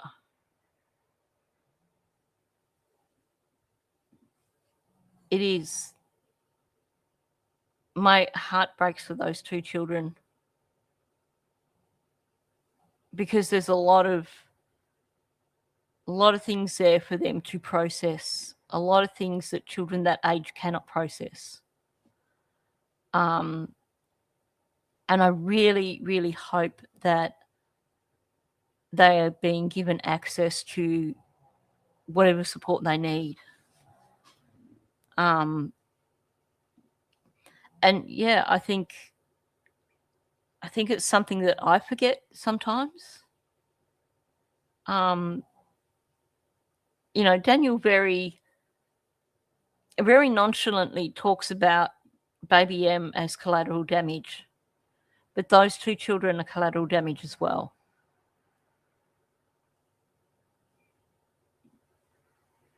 Yep. Wade said that Daniel encouraged his son to hit Jack. Oh, I know. Like, I'm sorry. Brainwash them. Sure, Daniel. Because if your children really loved you, they're not going to come out with BS like that.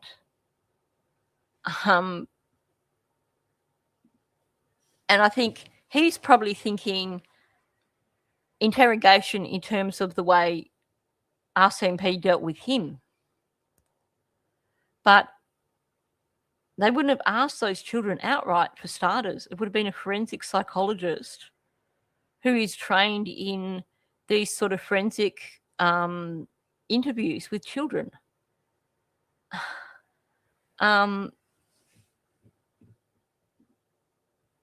Yeah, it's frightening. Yeah, and that was so obvious. Like, as if Malaya would do that. Like, it just sounds so much like a Daniel thing. Yeah, there was an add-on. I can't even see my own children. Yeah, thanks, Daniel, for saying it that way.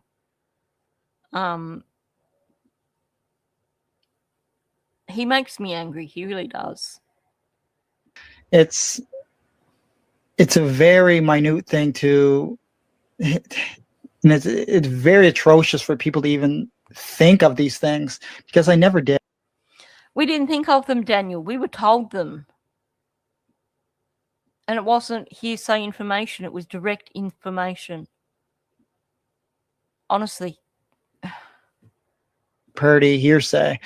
It's a very minute thing to, and it's very atrocious for people to even think of these things, because I never did it. And I was going to say, from your lip. Because I never did it. Again. Very, very completely distancing there. There's very general, specific. You never did what, Daniel? What exactly are you telling us you never did? Because you're being very vague. Oh my God, yeah, it is again. We're back to the it. What the F is it? What is it? Malaya wants to know. Well, Malaya said it should have never happened. Janie said this is where it happens. And you're saying you never did it. What is this it that everyone is talking about? This moment in time, this single event that occurred that means that Lily and Jack aren't here. Because all of you are speaking about it. What is the answer to that? Yeah, definitely. It's a very minute thing. And also playing the victim here, and it's very atrocious for people to even think of these things. Because he found another big word that he can use.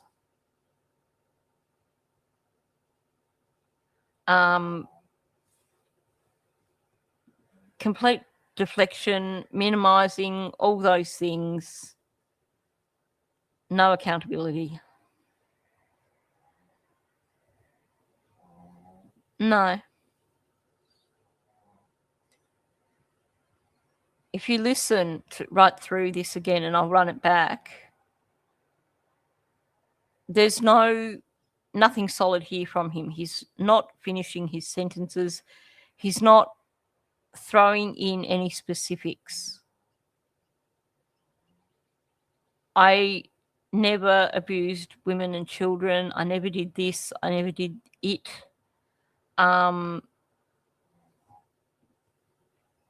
Yeah, someone needs to actually say what it is. Because you've all brought it up.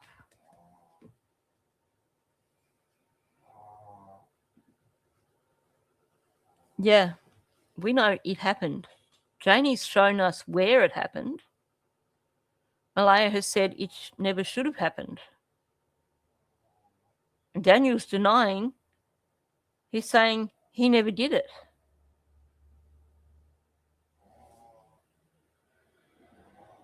Yep.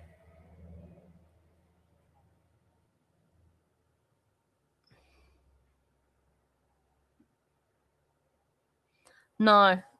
But when you listen to the words, when you listen to what they're all saying, the it is what happened to Lily and Jack. This is where it happened. It should never have happened.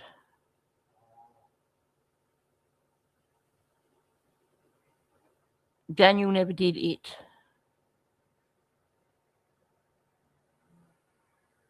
They're referring to what happened to Lily and Jack.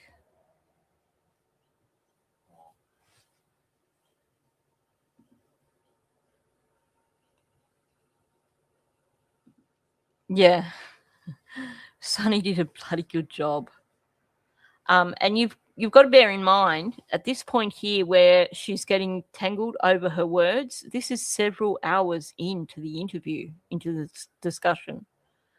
So her brain was probably exhausted. Not only that, she was probably exhausted. And trying to process this bullshit that Daniel was coming out, I've got huge respect for her. I'd probably be barely making words.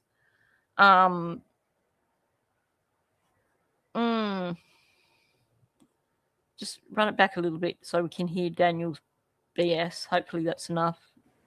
What other people say and what other people have, hearsay or third-party actions or third-party hearsay. It's a very minute thing to, and it's very atrocious for people to even think of these things, because I never did it. And I was going to say, from your lips to God's ears, right? Because again, only you know the truthful answers to this. The public is just wanting answers. Nice comeback, Sonny. Nice comeback. Yeah, it's a minute thing, minimizing.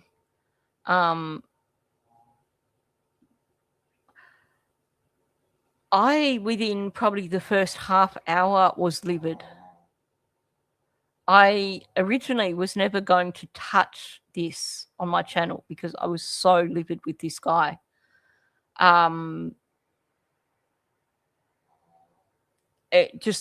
This has been the worst from him,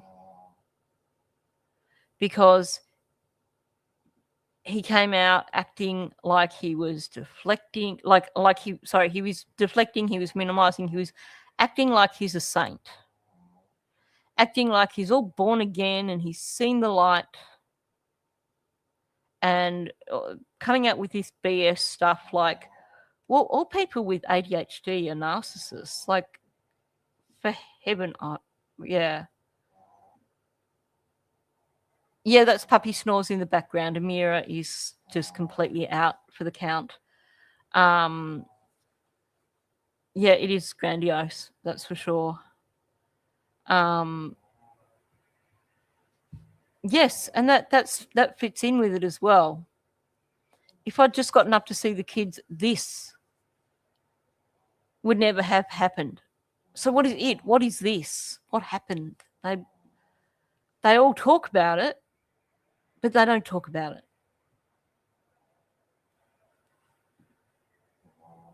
Yeah. And they all victim blame.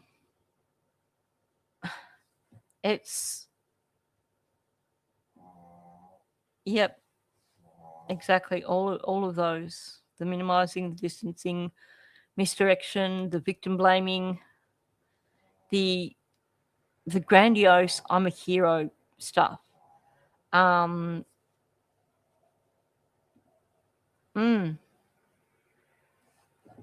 do you blame yourself, Janie?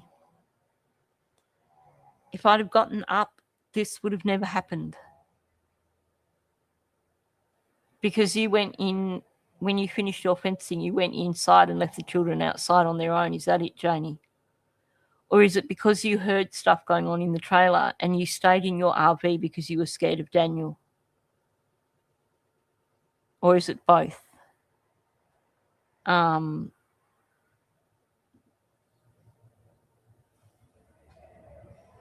Yeah, Amira's a cutie. She does. She snores so much. And now, no, she's still going.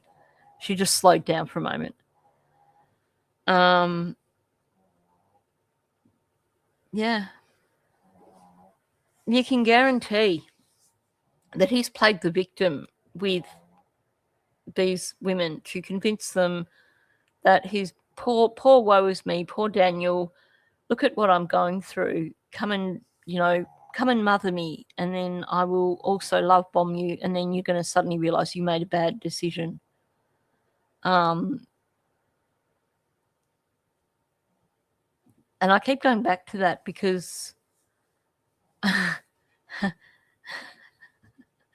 oh, heck no. There are times when she drowns me out so much.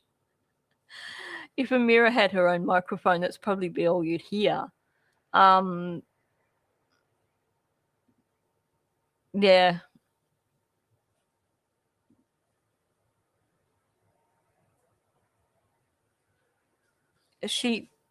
It sounds like Janie did know what was going on. Her words make it sound like she knew and she wasn't interfering.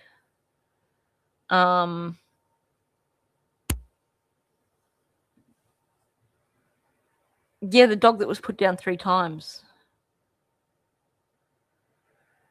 It was like he was crying because Janie was crying, or maybe because his dog was put down at Christmas before then, or maybe because his dog was put down just then, or maybe because it was going to be put down at Christmas time later that year.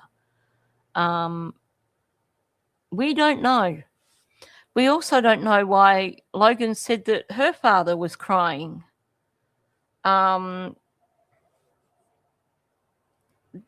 There's questions. There's definitely questions. Yeah.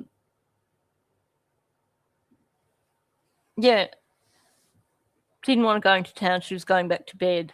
And then suddenly, after people questioned that, she's like, well, I don't go into town every week.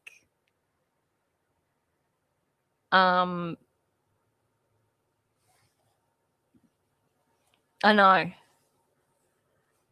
I think the only reason they brought that up, it does make me think that probably was Justin's dog in the RV that Chaucer's aunt, Haley, all saw, and that Belinda heard. Because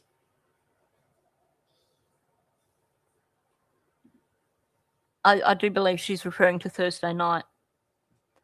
When you listen to the way she talks about it and talking about the kids being outside unsupervised, and at one point when she talks about going back in on Thursday night, she kind of gives herself away and says that the children were left outside unsupervised. So what I want to know from Janie is that, do you blame yourself for going inside when they were still outside? Is that what led to something happening? Or do you blame yourself because when Daniel yelled at the children and you heard him yelling at the children and they went inside, that when the yelling and stuff didn't stop, something happened and you blame yourself for not stepping in then? That's my question for Janie.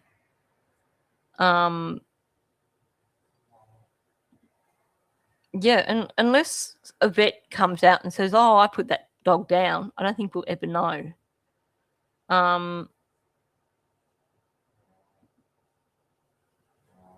But I do believe that I believe that's what Janie's talking about in terms of she blames herself. It's either because she went inside and left the children outside unsupervised, or because she heard the yelling and screaming in the trailer and she stayed in her RV and didn't want to get involved. Or maybe it's both. Maybe the catalyst was the children being left outside. Maybe one day we'll know, but I do wonder.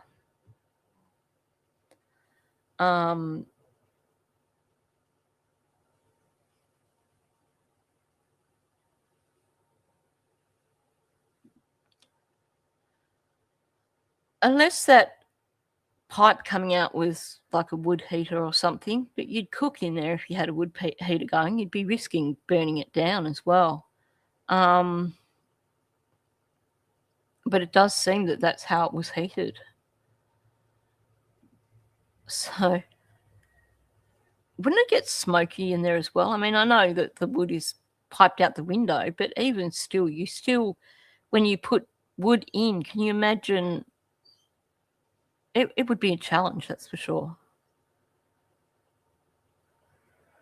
And yeah, it can get nasty and ugly, absolutely, for sure, right?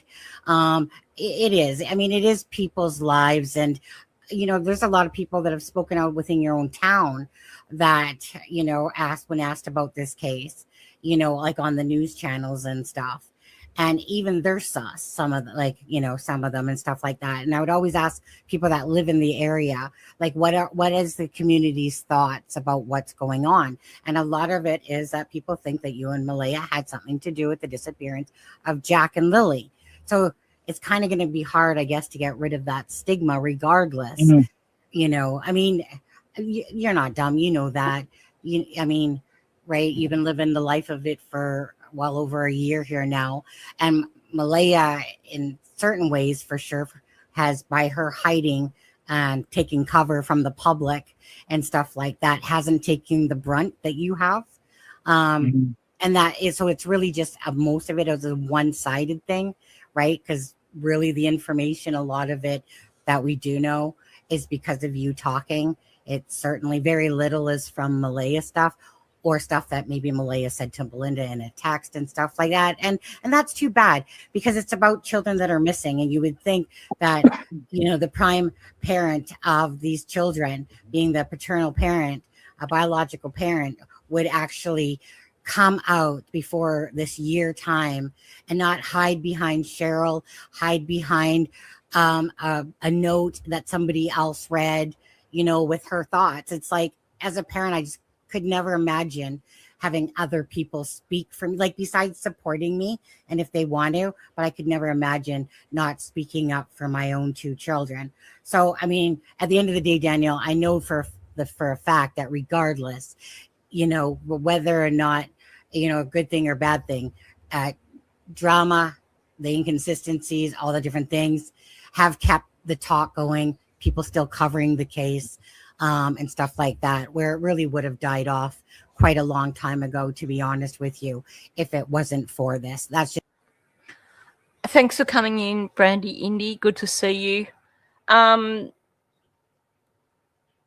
wanted to play that bit because she has got a good point. But also, she's basically trying to put Daniel at ease again after the saying, well, you know, people are saying that you and Malaya are responsible. Now she's kind of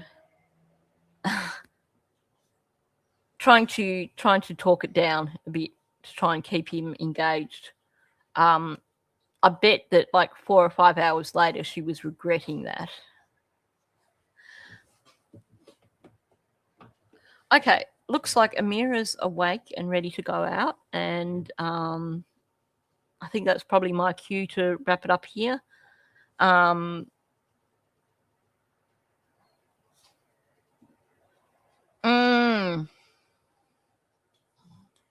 He assumed the worst because he thought he was going to get arrested.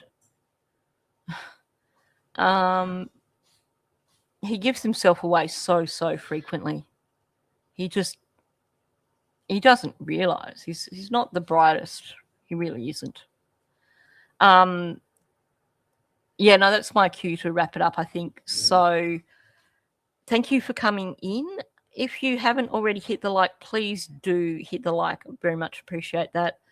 If you're listening on replay, please leave a comment or even come back and leave a comment. If you are new, please subscribe. And I'm hoping to get another one of my Malaya videos done today, another analysis video done. So keep an eye out for that. It'd probably be tomorrow morning if you're in Canada or the States, but I am aiming to work on that today. So thanks for coming in, everyone, and I'll catch you in the next one.